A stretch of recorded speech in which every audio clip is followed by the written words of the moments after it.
Bienvenidos a la tercera sección de nuestra serie de estudios en el libro de Daniel, en este caso del capítulo 2. Tercera sección del capítulo 2 del libro de Daniel. Decíamos que entre las razones dadas por Barnes para preferir esta interpretación, que el sueño fue olvidado por el rey, hay algunas. Una, se trata de la construcción natural de esta interpretación y concuerda mejor con el significado de las palabras originales. El sentido natural y propio del verbo caldeo, asab, es desaparecer, salir. Es decir, aplicado este término al sueño, asunto o cosa, como se entiende el vocablo niyad, significa el sueño se me fue. 2. Barnes sugiere comparar el vocablo caldeo asab con el hebreo asal en 8 de las ocasiones en las que se emplea en el Antiguo Testamento. Aceptando su sugerencia, veamos estos textos que arrojan luz sobre este asunto. Deuteronomio 32:36. Pues juzgará Yahweh su pueblo y de sus siervos se compadecerá cuando vea que se agota. Ahí está, asal, fuerza, y no queda esclavo ni libre. Barnes traduce aquí el término como pereció, agota.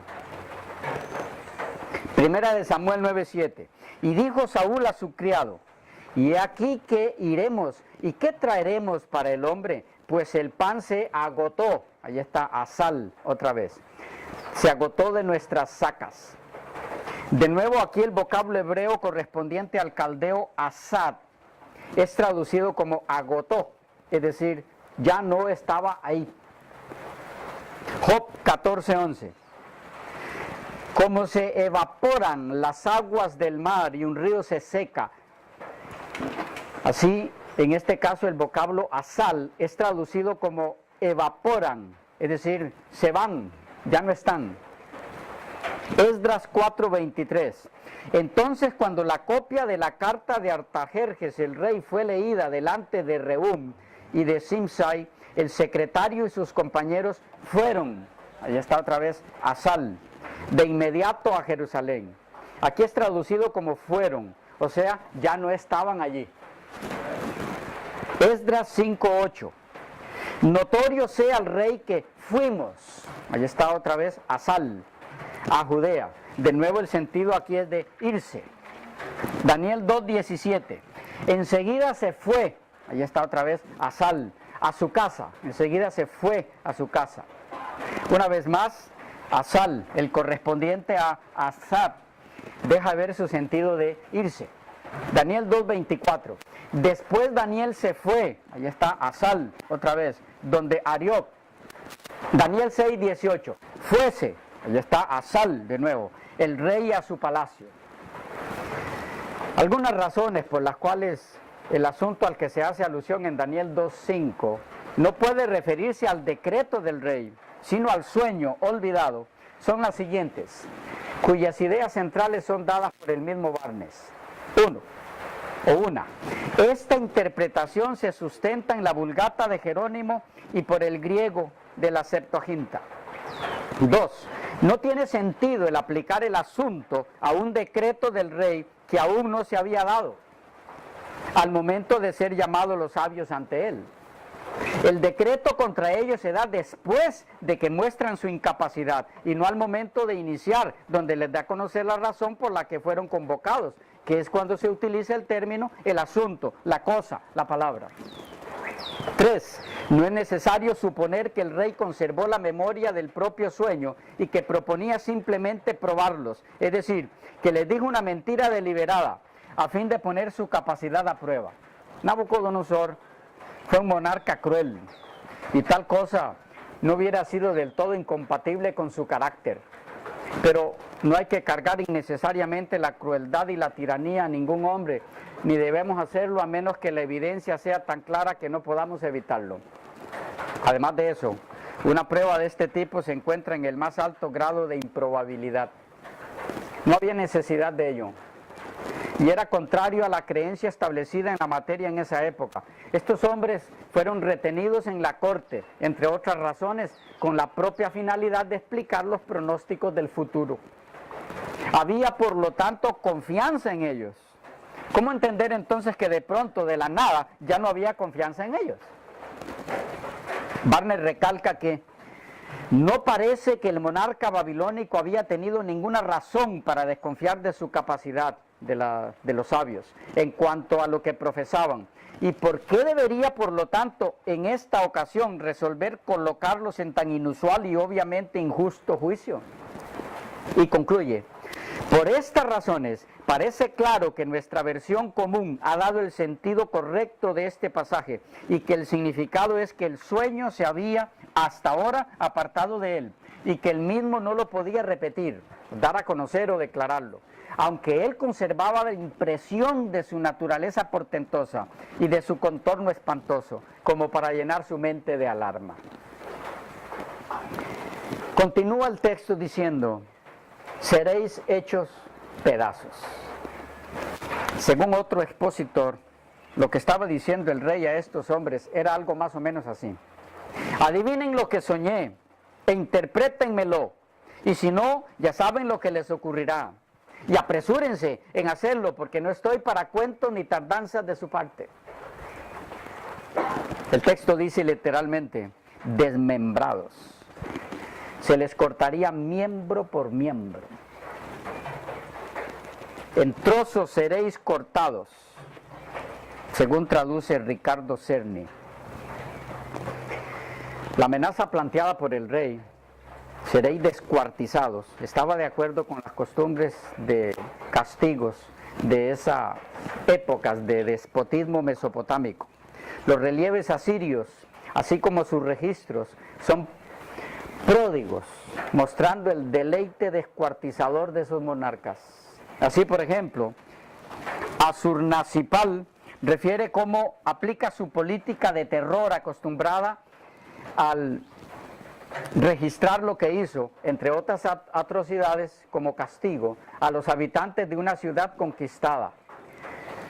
De estos que se rebelaron, dice, descuarticé los brazos y piernas de los oficiales. A muchos prisioneros de ellos los asé al fuego, y a muchos los llevé como cautivos. De ellos a algunos cercené sus narices, sus orejas y sus dedos, y a muchos les saqué los ojos. Pero dice más el texto: y vuestras casas serán convertidas en muladares.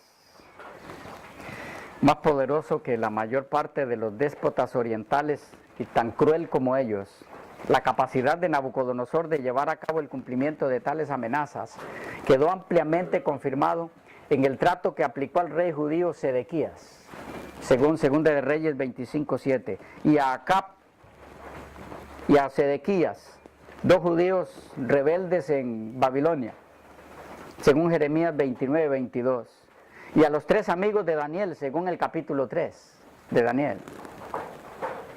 En cuanto a la conformidad del carácter de Nabucodonosor con este tipo de crueldad, pueden ver ustedes Jeremías 39:5 y 6 y 52:9 al 11. Nosotros avancemos al versículo 6. Y si me mostráis el sueño y su interpretación, recibiréis de mí dones y favores y gran honra. Decidme pues el sueño y su interpretación. Leo de nuevo para todos, versículo 6 de Daniel 2. Y si me mostráis el sueño y su interpretación, recibiréis de mí dones y favores y gran honra. Decidme pues el sueño y su interpretación. Junto a la espantosa y aterradora amenaza ante la que se encontraban los caldeos, estaba también la opción de ser en gran medida recompensados, seguramente a un nivel proporcional a la amenaza. Recompensa que incluía dones, favores, gran honra. Difícilmente algún otro grupo de personas había sido puesto alguna vez ante tal disyuntiva. La atención de estos hombres debió haber sido peculiar. Nunca antes habían sido sometidos a tal circunstancia. Por un lado, estaban ante la aterradora verdad de que en cualquier momento ellos y su familia dejarían de ser arrollados por la ira del rey. Por otro lado, no podían quejarse de no haber tenido la oportunidad de evitar tal desgracia. El rey depositó la decisión de una u otra acción de su parte en manos de ellos. El dilema de si vivían o morían estaba en manos de ellos mismos. Me pregunto, ¿cómo observaba Dios la escena? Ellos pretendían y presumían de conocimiento con el que en verdad no contaban. El Dios de los cielos no era Dios de ellos. Lo más posible es que nunca lo habían tomado en cuenta. ¿Haría algo por ellos ahora? ¿O se mantendría tan solo observando el fatal desenlace que se aproximaba vertiginosamente sobre ellos? Lo que más me llama la atención es que, aún en tales circunstancias, estos hombres no acudieron al verdadero Dios para que los auxiliara. Pero, ¿y cómo podrían acudir a Él si no lo conocían? Aquí vemos una vez más el maravilloso amor de Dios, su infinita misericordia para los que no le conocen. Aun cuando no le servían a Él, no lo dejó solos en su angustia, como puede verse en el desarrollo de los eventos registrados en los siguientes versículos. Versículo 7. Respondieron por segunda vez y dijeron: diga el rey el asunto a sus siervos y le mostraremos la interpretación. Repito, versículo 7. Respondieron por segunda vez y dijeron: diga el rey el sueño a sus siervos y le mostraremos la interpretación. Los sabios estaban tan experimentados y tenían tanta inteligencia para inventar interpretaciones apropiadas para los sueños de las gentes, que estaban totalmente fiados, seguros de su capacidad de escapar de la muerte, si el rey solo les contaba la naturaleza de su sueño.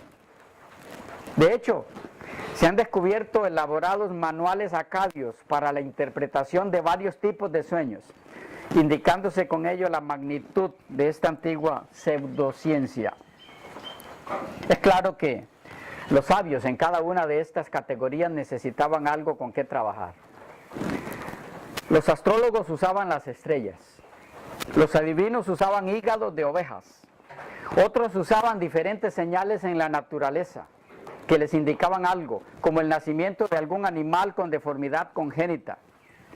Nabucodonosor no proveyó ninguna de esas cosas. Él había tenido un sueño impresionante que ahora era incapaz de recordar.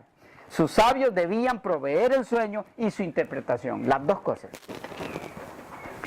El rey y sus sabios estaban en desacuerdo. Los sabios decían: di el sueño a tus siervos y te mostraremos la interpretación. Verso 4. El rey respondió: decidme pues el sueño y su interpretación. Verso 6. Desde luego, el rey era el único con el poder y la autoridad para salir de este punto muerto. Los sabios solamente servían en calidad de consejeros. Versículos 8 y 9. El rey respondió y dijo: yo conozco ciertamente que vosotros ponéis dilaciones porque veis que el asunto se me ha ido. Si no me mostráis el sueño, una sola sentencia hay para vosotros. Ciertamente prepararéis respuesta mentirosa y perversa que decir delante de mí, entre tanto que pase el tiempo. Decidme, pues, el sueño, para que yo sepa que me podéis dar su interpretación. Conforme avanzaba el tiempo, también subía la temperatura del ambiente en la ira del rey. Y fue así porque lo que solían hacer estos astrólogos y hechiceros caldeos era que cuando el rey les preguntaba algo, ellos le daban una interpretación favorable y decían cosas que agradarían al rey. Y el rey lo sabía. Verso 9 implica que Nabucodonosor no confió en sus propios hombres sabios. Cualquiera que haya sido la razón, este rey está a punto de eliminar completamente el grupo entero de hombres sabios por un medio violento. La respuesta del rey es lógica. La prueba de la gran capacidad de los sabios para dar la interpretación correcta consiste solamente en revelar el sueño mismo. El rey está convencido de que los sabios nada más preparan mentiras hasta que pase el tiempo de su presente humor tan agitado y sugiriera otra exigencia importante de diferente naturaleza. Por eso dice el versículo 10: los caldeos respondieron delante del rey y dijeron: no hay hombre sobre la tierra que pueda declarar el asunto del rey. Además de esto, ningún rey, príncipe ni señor preguntó cosa semejante a ningún mago, ni astrólogo, ni caldeo. Amedrentados por las circunstancias de su fracaso, los magos procuraron demostrar al rey que su petición no era razonable y que la prueba exigida superaba a cualquiera que se hubiese requerido de hombre alguno en cualquier época. Esta parte específica del relato, la respuesta de los caldeos en el verso 10, recalca el carácter peculiar del contenido del libro de Daniel. Dios quiso que quedara registrado el hecho de que la revelación contenida en este libro es de origen divino y que por eso Él, Dios, es el único que puede correr el velo para dar a conocer al ser humano el desarrollo y el clímax de los acontecimientos finales. Que no existe medio humano ni de ninguna otra índole que no sea Dios mismo capaz de desentrañar el destino de la humanidad. La respuesta de estos hombres debe ser vista como una solemne invitación a buscar en nuestro Dios la única respuesta a la incertidumbre humana. Una invitación a confiar en la sabiduría divina solamente. El verso 11 dice: porque el asunto que el rey demanda es difícil y no hay quien lo pueda declarar al rey, salvo los dioses cuya morada no es con la carne. ¿Y qué importa? Que no haya hombre sobre la tierra capaz de declarar lo que el rey demandaba y que nunca nadie haya preguntado cosa semejante a mago, astrólogo o caldeo. ¿No reclamaban ellos poder pronosticar y predecir por medio de leer las estrellas? ¿No es esto poder sobrenatural? Ellos no se consideraban hombres ordinarios. Si en realidad poseen tanto poder y sabiduría, ¿qué les quita que no revelen el sueño a su rey? Es decir, ¿qué les impide mostrar su poder? ¿Por qué reclaman poder hacer lo que ahora admiten no poder hacer? No fue nada injusto lo que se hacía con ellos.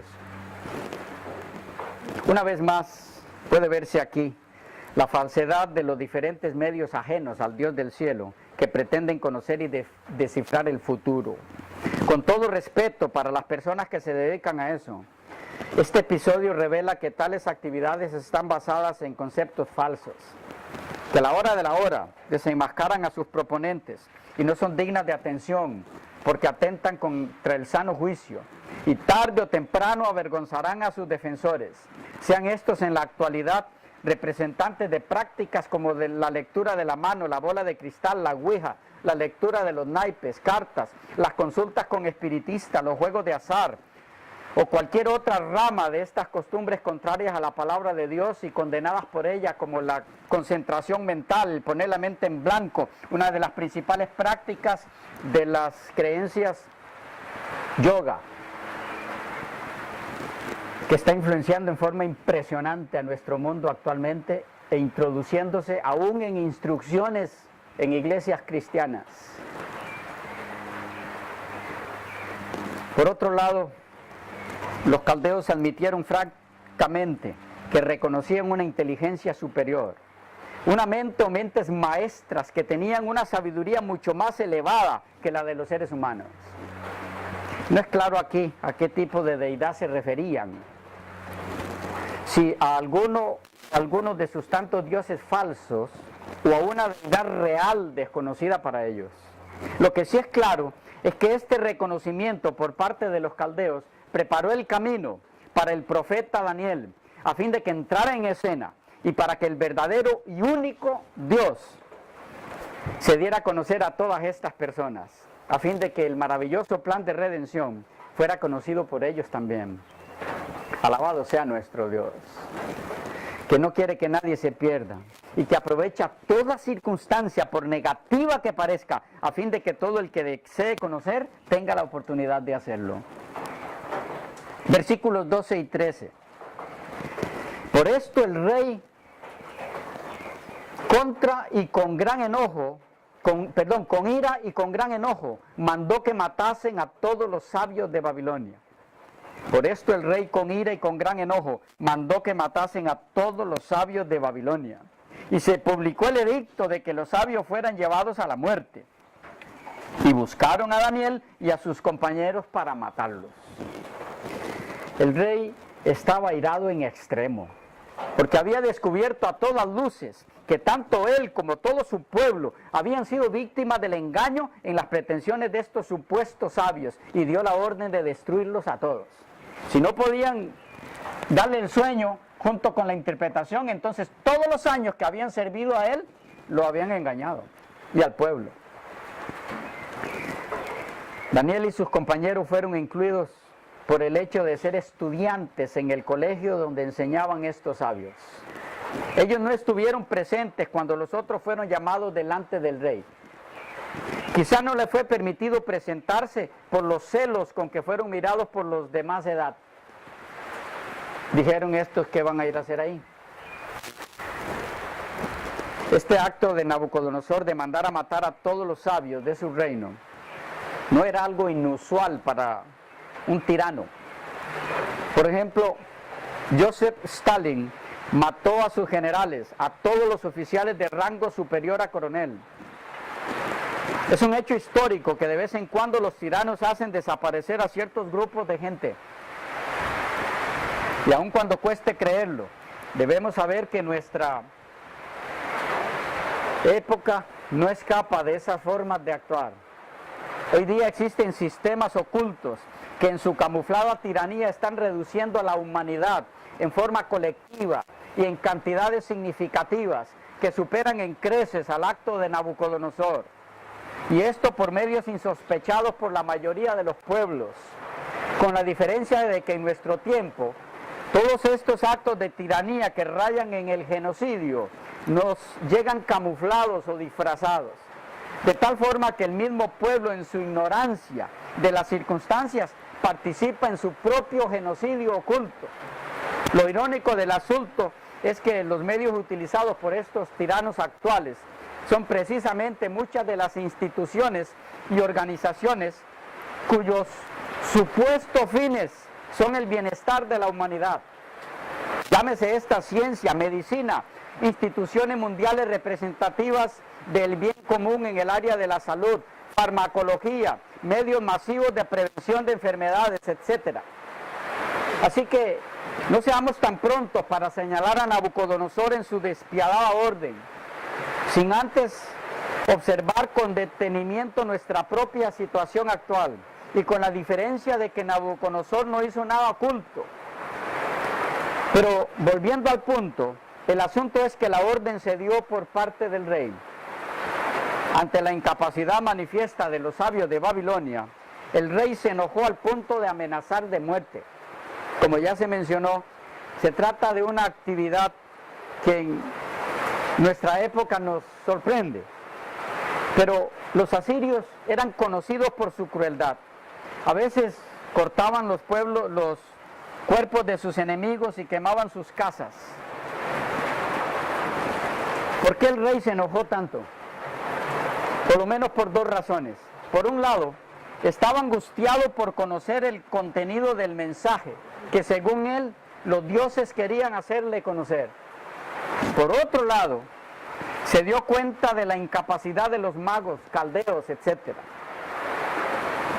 de Babilonia. Recordemos que estos jefes espirituales pretendían estar en contacto con los dioses y con todo el mundo invisible. Si esto hubiera sido cierto, seguramente, razonaba el rey, habrían logrado que sus dioses les comunicaran el contenido del sueño. O habrían descubierto el mismo mediante la astrología, la magia, la adivinación.